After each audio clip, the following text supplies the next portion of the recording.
Everybody, welcome to our second round news conference. Our postgame news conference as fifth-seeded Baylor defeats fourth-seeded Virginia Tech 75-72 to advance in Portland Region 3. For Baylor, this will be its 15th appearance in the Sweet 16. As a courtesy to your fellow media members, as well as the coaches and student athletes, please silence your cell phones at this time. Please provide your name and media affiliation the first time you ask a question. And if you're joining us on Zoom, please use the raise hand function, and we will address your questions via Zoom. I will open up to an opening statement from head coach Nikki Collin. Definitely not surprised that you had two teams, a 4 and a 5 seed, that were so closely matched. I think when you look at the stats, you can really see how closely matched. They made more threes, we made more free throws. But I just thought it was a competitive game. Nobody got out with more than about a 6 or 8 point lead, and I just thought these guys battled. It was amazing environment. Fans were amazing, really amazing. I thought their execution late, the threes that Amor hit, both off the glass and that last one, were pretty incredible and speak to how talented she is. But I thought these guys led us today. Obviously, Jada did it in the second half, and Sarah really did it in the first half. I thought Sarah really kept us comfortable when Jada was in foul trouble, and then obviously Jada was unbelievable down the stretch. Okay, let's open it up to questions for the student athletes. Sam Ostow, the Collegiate Times. For both of you, what was the mindset going into the last 20 seconds when Virginia Tech cut it a little bit closer and you guys had to lock down the stretch? We'll start with Jada. Really just to take care of the ball down the stretch. We did a good play that got me open and got an and one, but really just taking care of the ball and not giving up threes. I know she got one off, but it was a tough one, and that happened in March, so I'm glad we got to pull off the win. First row. Coach Collins, your team hit some big free throws in the fourth quarter. Do you think the slow start in the first quarter was because of the environment, or was it just nerves? Yeah, I don't know that we got off to that slowest start. I mean, we missed some free throws, but I thought it was super competitive. I thought That's questions for the student athletes only. All right, we'll get back to that later. We'll get back to that, yeah. Student athletes only, we'll go Joey, Tim, and then Mark. And then Zach. Joey, Tim, Mark, then Zach. This is Zach. Tim, yeah. Who's Joey? Me. I got it. We figured it out. Jada, you played absolutely out of your mind. And you seem to really frustrate Virginia Tech in just about every facet of your game. What's going through your head, as the game progresses and you're just continuously making shot after shot and frustrating Tech as much as you were? Really just one play at a time. It was working for me down the stretch. I was hitting shots, and I'm glad I was, because I haven't been early on in the season, but now is the time where it's crunch time. We got to hit shots in order for us to win, and I did, Sarah did, a lot of our teammates did, and we got stops down the stretch that helped us. So. Tim. How much more does it mean to get to the Sweet 16 by playing games here in your home state? It means a lot. I was not leaving Virginia with a loss, so I'm glad we got to get a W and we get to go back to Waco and game plan and get ready for the Sweet 16. So. Mark and then Zach. Jada, Mark Berman of the Roanoke Times. You did a pretty nifty job of dribbling there with 12 seconds to go to kind of make it about 6 seconds before they fouled you. What was kind of going through your mind during that time? And also then could you talk about, you got your team's defense with 1.3 seconds to go after they inbounded? Well, practice this past week that we had coming here, we really worked on end-of-game situations, and that was a play that we ran, so I'm glad that it worked and we got to score. But really our defense was just on point. We knew where shooters were. They did hit tough shots, but, I mean, like I said, again, that happens. I feel like Sarah did a phenomenal job on the shooters, getting over screens. Bella was blocking shots from everywhere, so I feel like we all were just on point all over the floor today. Yeah, I like to play tag in practice. I just run around and try to dodge everybody before the time runs out. And I'm a pretty good ball handler, so. Sarah, has Jada been kind of building up to a kind of a second half of performance like this? Have you seen this, from her before this game? Oh, yeah, I think I saw it at the beginning of the year, Texas. I can go on and on. I'm just super proud of Jada. She was frustrated at first, I think, a little bit. They were calling the game kind of close at the beginning. She picked up 2 early ones. But the way she came out in the second half, I was like, Jada, you're built for this. Like, this is the moment you've been waiting for. And I'm just super proud of her for fighting through it.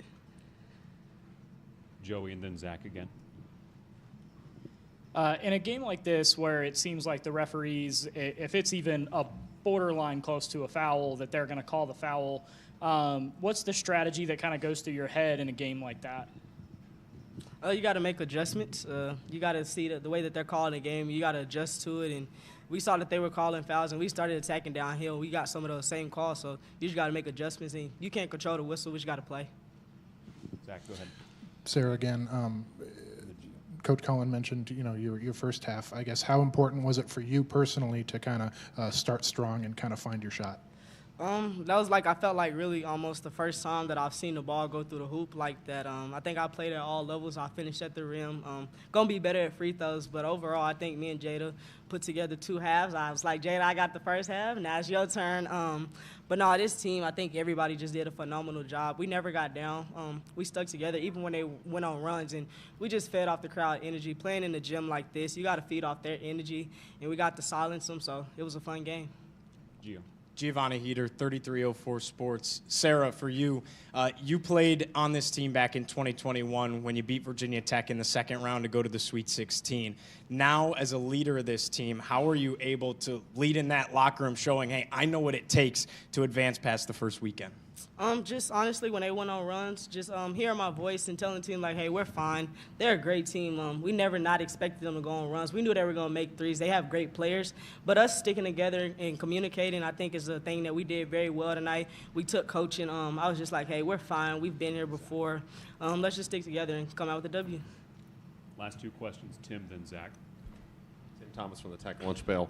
You guys held Virginia Tech to 32% from three-point range. Obviously, that's a strength of you guys as your perimeter defense. What was clicking for you guys to kind of contain them so well?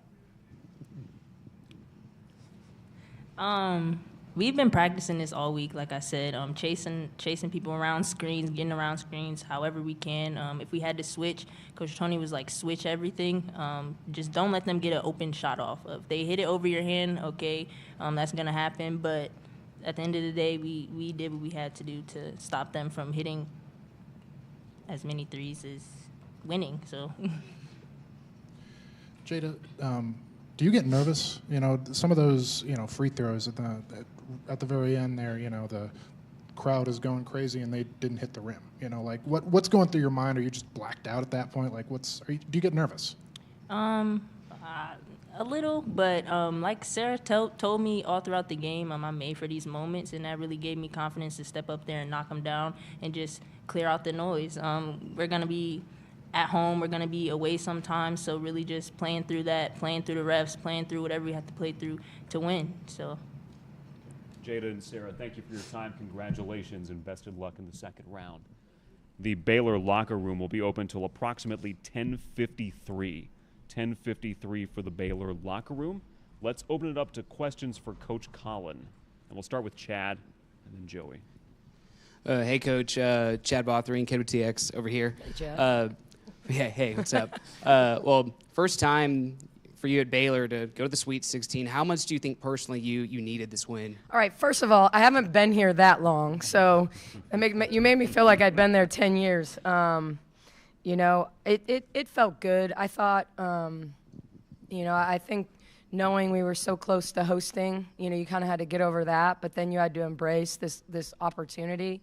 I thought we had the pieces to be really effective against them, and I didn't think we got off to a slow start. When you look at, we scored 21 points in that first quarter. I thought Sarah helped us be really, really comfortable. I thought we got downhill early, got some layups, scored around the rim off our out-of-bounds plays. So we got some easy ones. I thought we missed some easy ones. I thought had we made free throws, we could have created more separation. That was probably my biggest frustration.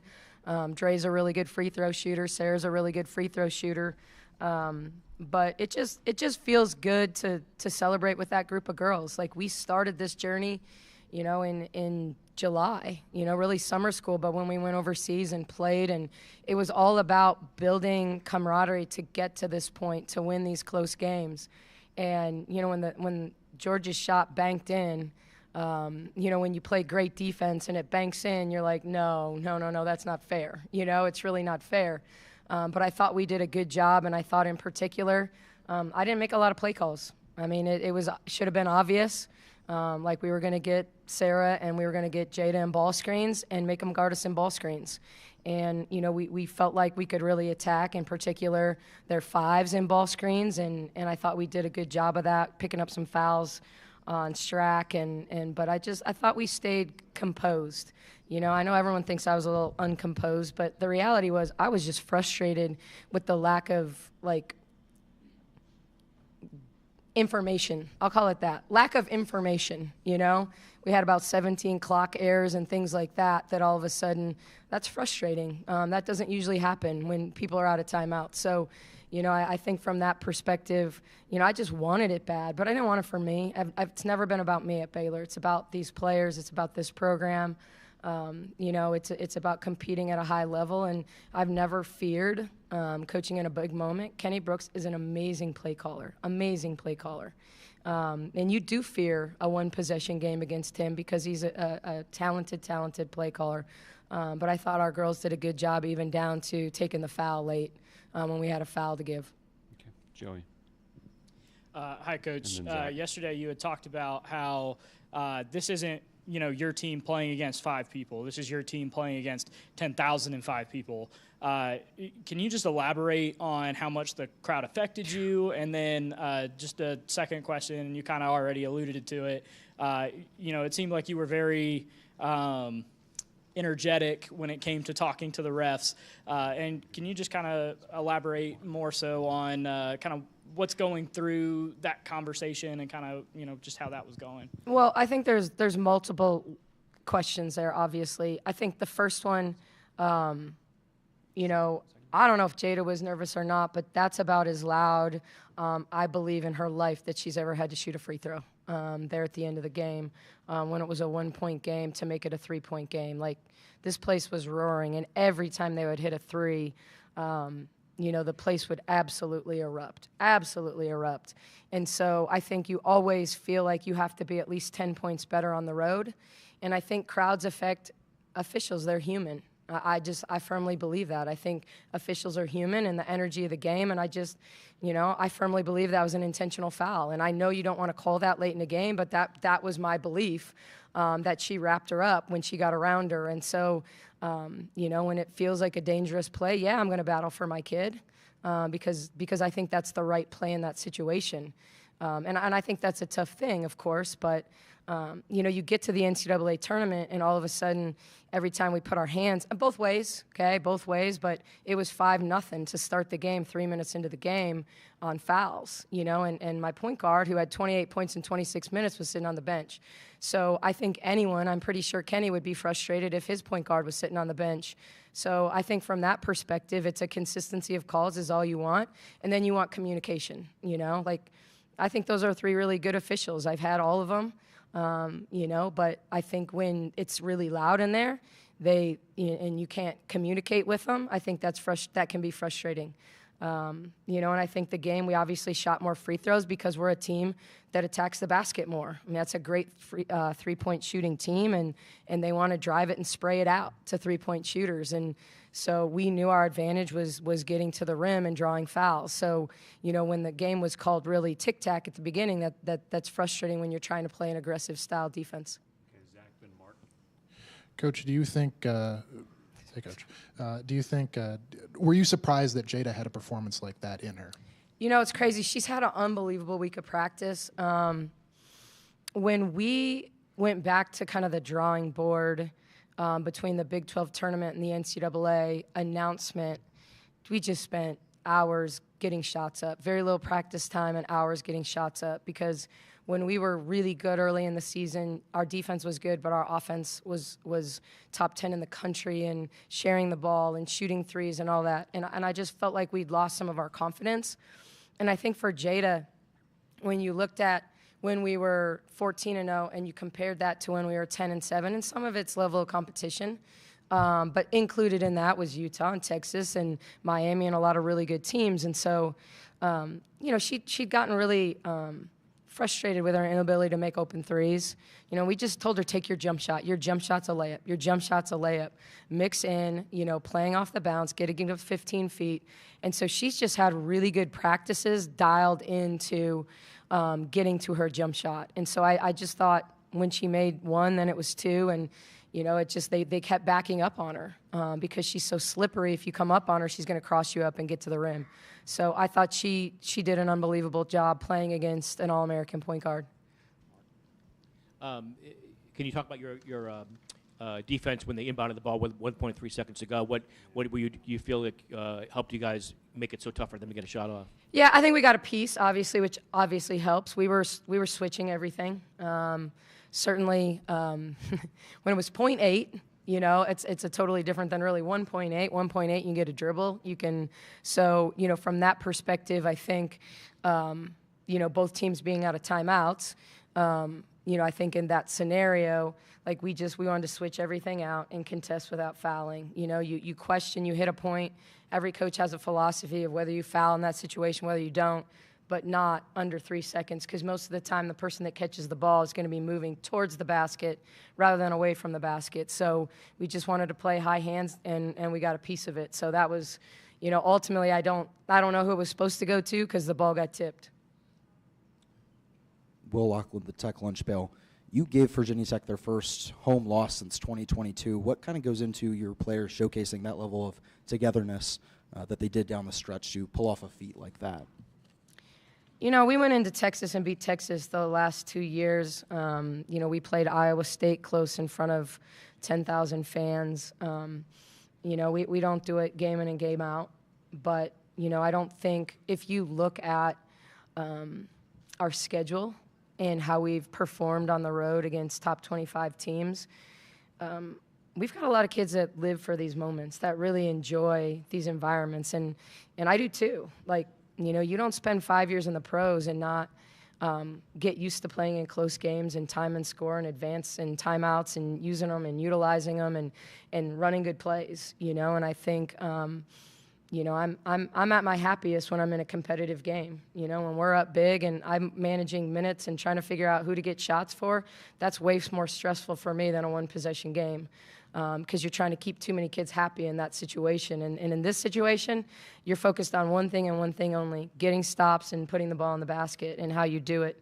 And so I just think we've got a group of competitors, you know. Bella and Bugs got to play at UConn last year, and we played them really well for 2.5 quarters, and they were freshmen, you know. So I think we've got a lot of players that just, like, love this environment, you know. Like, there's nothing much better than being a kid that hits a shot and silences a crowd when they're roaring. It's like it's almost better than making a shot at home and someone cheering for you. It's the silencing that if you're a competitor is way better. Coach, we've talked about all week, you know, this team doesn't necessarily have an All-American. You know, Bella goes off first game, and now it's Jada's game.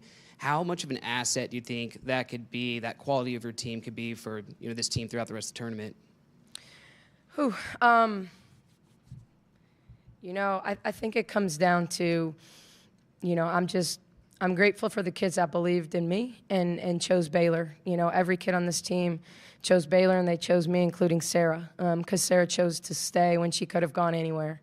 You know, and I think what Sarah wouldn't tell you, she didn't impact the game a whole lot her freshman year when she played against Virginia Tech, but she was a difference maker tonight. And so, you know, I'm just excited to play to mismatches. Like, at the end of the day, my job is to put them in position to be successful. And tonight, it was getting Jada in as many ball screens as I could get her in the second half. And so I think that's the uniqueness about our team. It's, as the game's unfolding, it's how do I get shots for particular players, you know? And against Vanderbilt, it was Bella. Let's swing it and let's kick it out. And, you know, I think our defense was, we probably made about 5 really bad defensive mistakes tonight. You know, things that, like, they knew, they put their hand up immediately and was like, I'm not supposed to do that. I'm not supposed to help on the drive because they want to throw the drift, you know. And I think if you take those plays away, our competitive spirit all night was amazing, you know. And so I think they know, I'm really careful to say this the right way because we may not have a first-team all-conference player on our team. We may not have an All-American on our team. But that doesn't mean we don't have great players. And I think it's really important because I remember my first year in the WNBA, we had no Olympians, and it was an Olympic year. And it was so offensive to our players to hear, we have no Olympians. It's like, what are we? And so I'm always really careful to get them to understand that any of these guys could be stars on other teams, but it's about their selflessness to get the ball to the most open person. When you see 12 teammates chanting Jada after the game, that's what you want. You don't want them to be frustrated that they were 0 for 5. You want them to be happy for the kid, that made the and one, that made the big play late. So, I think it makes you hard to guard at times because we can move the ball and a lot of people can score the basketball and you can't key in on one person. That was a long answer, but thanks for letting me go on. Thanks for being here with us. All right. Best of luck in the Portland Regional against Thank either you. USC or Kansas next weekend. All right. All right, that's head coach Nikki Collin. Virginia Tech head coach Kenny Brooks and Virginia Tech student athletes will be up next. The Baylor locker room is open until roughly 10:53. Thank you. I don't yet.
Welcome to the dais, the Virginia Tech student athletes, Clara Strack and Georgia Amore, and head coach Kenny Brooks.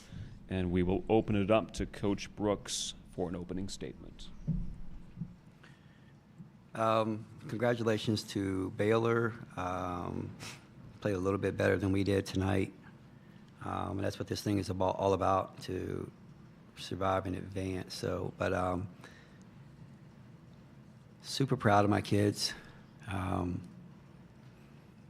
He wasn't supposed to end like this.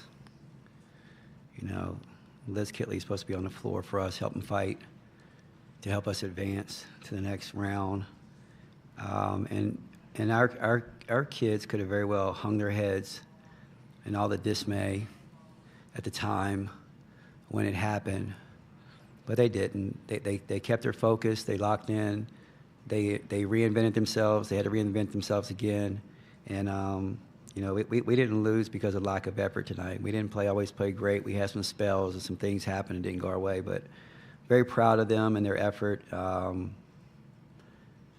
my seniors, they left a legacy here at Virginia Tech, and we're forever grateful and we love them to death. So this one stings because we felt like, we could have advanced, but things just didn't happen our way. We'll open up to questions for the student athletes. We'll start with Mark and then Tim. Hey, George, a tough one there. I'm sure the Tech fans, as great as the regular season was, will kind of look back at this postseason. It was a big what if, what if Liz hadn't gotten hurt. Is that how you kind of going to think about this postseason as well? No, our season isn't defined by the postseason. I mean, to be regular season champions is something that's incredibly difficult to do. I think we played consistent throughout the year, and that's what it is. It's regular season champions, and we were the most consistent team, and we had a bloody good time doing it. Obviously, we got dealt a pretty hard deck of whatever you call it. What's that saying?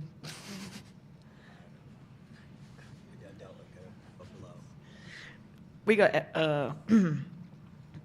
hard done by towards the end of the season, obviously with Liz going out and not having the opportunities or the time to completely reinvent ourselves. Like the teams we play against, they're who they were, developed the whole year, and we just didn't have that time. So it's not like we look at this game and think, well, what a waste of a season, because I'm so proud of these girls and the development we've had and the relationships we've built and the direction the program's going in. I'm super proud of the girls. Georgia, obviously this was the last game for Kayla King. You've played with her for the past 4 years. How would you define her legacy at Virginia Tech? Yeah, she's just been so solid. Like, she came in and, she used to cry every bloody practice, and freshman year she was just emotionally a bit unstable. But she's developed and she's grown and she's been solid for us, and she's had some ups, she's had some downs, but you can't take away who she is. She's a regular season champ. She's an ACC tournament champ. She's a Final Four, participant.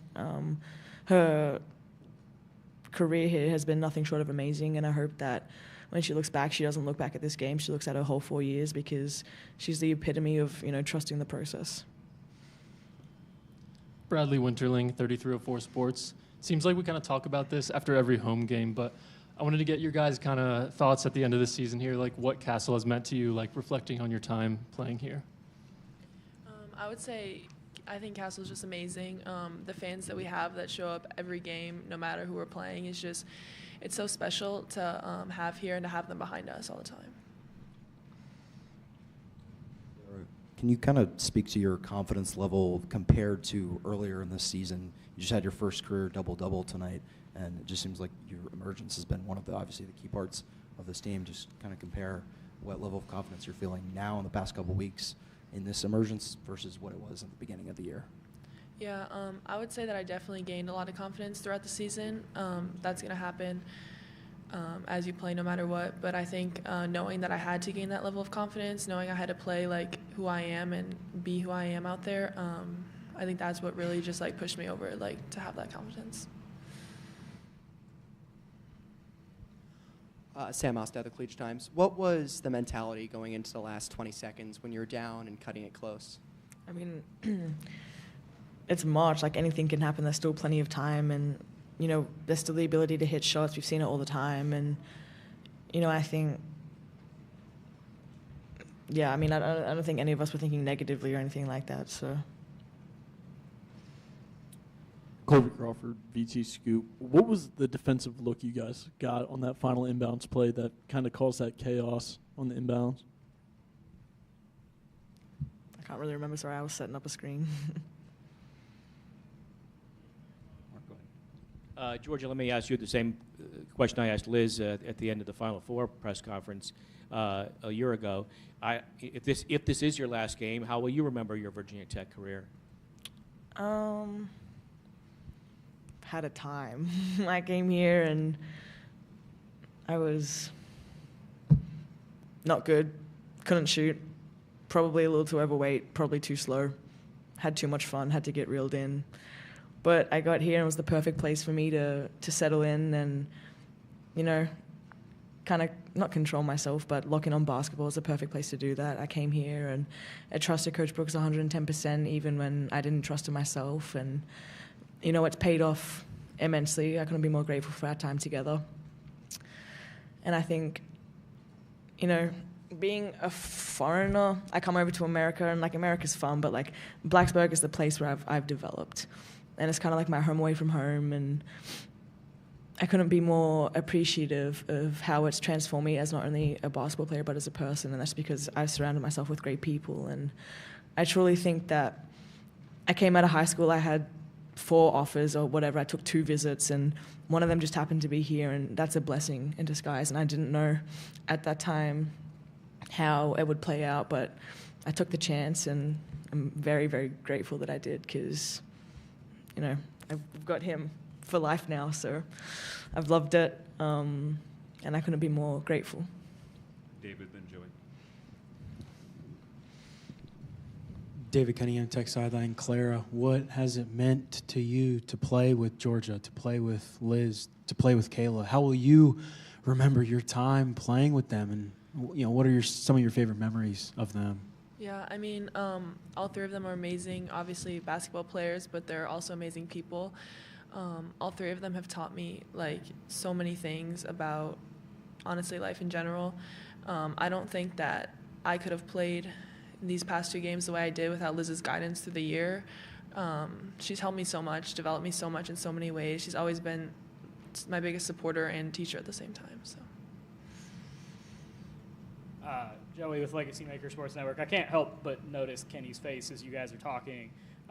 What has Kenny specifically meant to both of you guys? Because as you guys are talking, he looks like a proud papa. I can't. It's great. So, what has he meant to you guys specifically? Let's start with Clara. He's honestly like the best coach I could have asked for coming in here. He pushes me every day, no matter what. He knows the potential that I have, and he knows that like who I can be. So he's pushing me to get there, and that's what I need.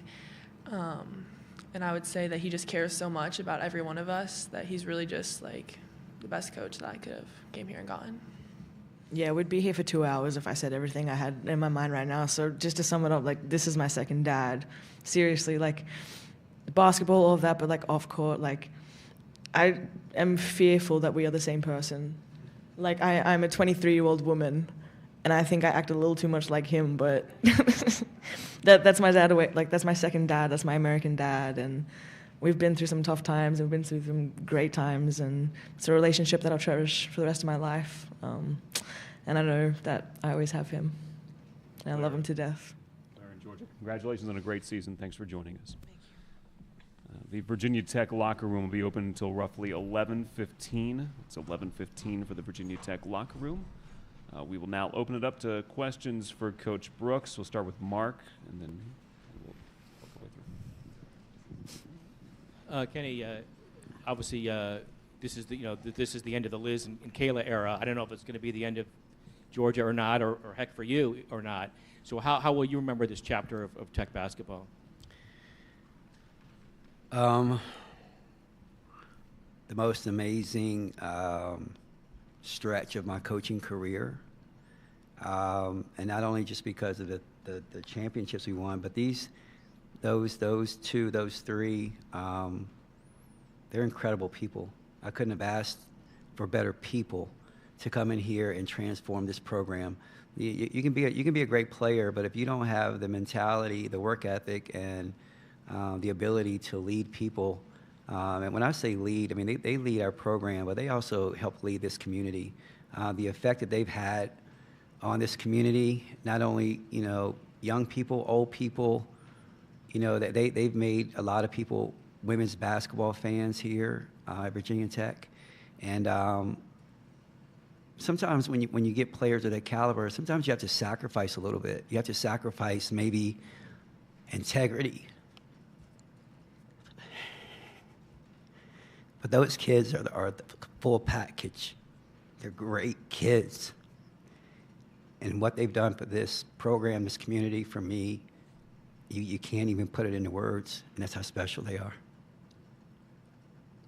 Coach Brooks, can you speak to the growth of the newcomers like Eck and Strack? Back in November, you were just trying to get them ingratiated, and now you're relying on them in big games. Yeah, Matilda, came in, and she wanted to get to this level, and she wanted to be able to play at this level. And she had to get acclimated to everything that we did, and she did it perfectly. Always, the consummate teammate, just wanted to come out and play hard each and every day. And she had some good games, some bad games, but nonetheless, she's a Hokie, and she came out, and it was great. Clara, that's my baby. She is, you guys don't understand this, you don't know this. She turned 18 about 2 months ago, and we were going to redshirt her. And we thought we were going to bring her in here, and immediately she got here, and we were like, man, she's too good, and she can help us, go to where we need to go. And I am a proud papa, because the very first press conference she had, I think she said 2 words, and I think she mixed them up.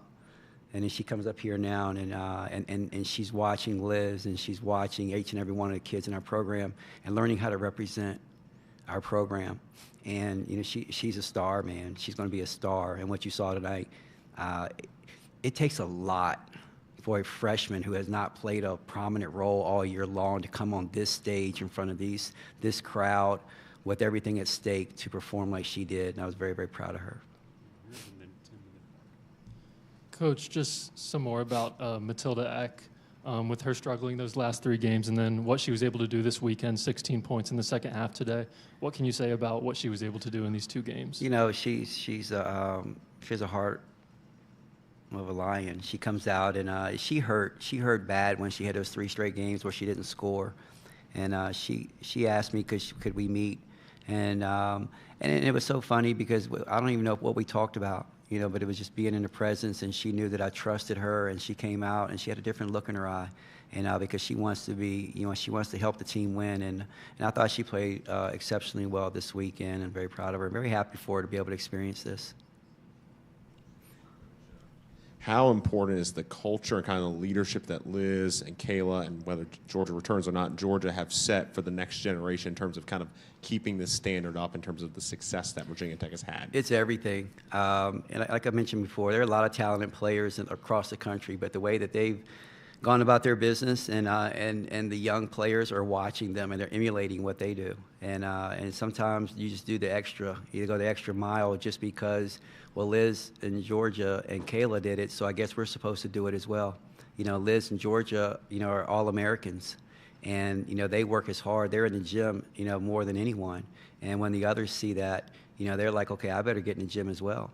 And so that's the most important thing when you're building a program. And you can have a great team, all right, but if that team is just in and out and they don't leave a lasting culture, you're going to start over every year.